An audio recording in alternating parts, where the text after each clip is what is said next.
5 minutes avec la Rhapsodie de réalité, une émission pour vous, une émission conçue pour vous, une émission taillée sur mesure, une émission qui vous ressemble, une émission qui vous permet de connaître votre destinée avec le Christ. Bonjour, bienvenue dans notre émission 5 minutes d'édification avec la Rhapsodie des réalités. Aujourd'hui, vendredi 6 décembre, notre homme de Dieu, Pasteur Chris, nous parle d'un thème intitulé « Nous ne sommes pas de simples humains ». Et le verset d'ouverture est tiré de 1 Jean 5, verset 13 qui dit « Je vous ai écrit ces choses afin que vous sachiez que vous avez la vie éternelle. » Alléluia. Et le commentaire dit « Dans le verset ci-dessus, l'apôtre Jean dit « Je veux que vous sachiez que vous avez la vie éternelle. » Cela nous permet simplement de savoir qu'en tant que chrétiens, nous ne sommes pas de simples humains. Alléluia. C'est tellement important que vous croyiez, acceptiez et compreniez cela, car tant que vous ne saurez pas que vous n'êtes pas un être humain, vous serez soumis aux mêmes éléments auxquels les êtres humains sont soumis, l'influence corruptrice du monde présent. La Bible dit que nous avons échappé à la corruption qui règne dans le monde à cause de la convoitise en tant qu'associé du genre divin. 2 Pierre 1, verset 4. En réalité, quelque chose s'est passé lorsque vous êtes né de nouveau. Vous avez été vraiment régénéré. 2 Corinthiens 5, verset 17 dit « Si quelqu'un est en Christ, il est une nouvelle créature. Les choses anciennes sont passées. Voici, toutes choses sont devenues nouvelles. » Ce n'est pas un cliché. Être en Christ signifie que vous êtes né en Christ, baptisé en Christ. Galates 3, verset 27. Cela signifie que vous êtes immergé en lui et vous êtes devenu un avec lui. Maintenant que vous êtes en Christ, vous avez la vie et la nature de Dieu. Vous êtes un type d'être différent.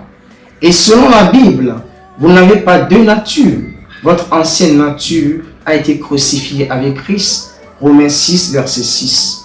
Vous avez une autre vie en vous maintenant, la vie de résurrection. Alléluia. Jacques 1, verset 18 dit « Il nous a engendrés selon sa volonté par la parole de vérité, afin que nous soyons en quelque sorte les prémices de ces créatures. » Alléluia. La partie soulignée indique que vous êtes un autre type d'homme. Étant né de nouveau, vous avez été introduit non seulement dans la connaissance de Christ, mais également dans une union avec Christ qui vous a fait devenir un associé du Panthéon céleste. Pas étonnant que Jésus ait dit dans Jean 10, verset 34, « N'est-il pas écrit dans votre loi, j'ai dit, vous êtes des dieux. » Alléluia, gloire à Dieu. La rhapsodie d'aujourd'hui est vraiment inspirante. Alléluia. Parce qu'on nous démontre que nous ne sommes pas des êtres ordinaires. Nous sommes des êtres extraordinaires. Alléluia. Et c'est pourquoi Paul a dit dans le Corinthiens que vous êtes une race élue, un sacerdoce royal. Alléluia. Nous sommes les dépositaires de la présence divine.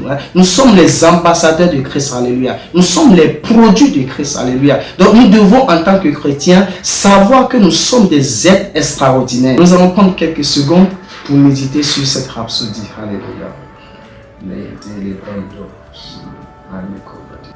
Alléluia.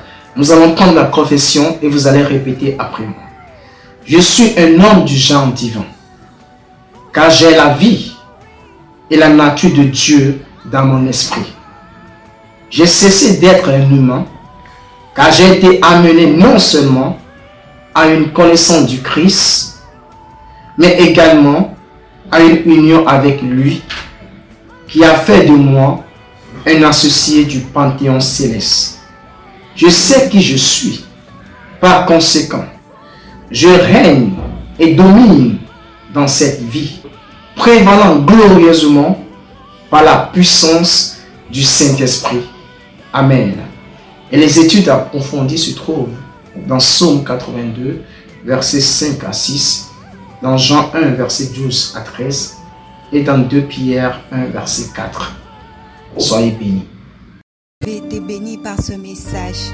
Nous vous invitons à faire de Jésus-Christ le Seigneur de votre vie en disant cette prière.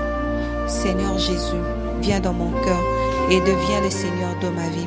Je reçois la vie éternelle dans mon esprit. Et selon Romains 10, 9, si tu confesses de ta bouche le Seigneur Jésus, et si tu crois dans ton cœur que Dieu l'a ressuscité de mort, tu seras sauvé. Je déclare que je suis sauvé, je suis né de nouveau, je suis un enfant de Dieu. Maintenant, j'écris ce qui demeure en moi. Félicitations, vous êtes maintenant un enfant de Dieu.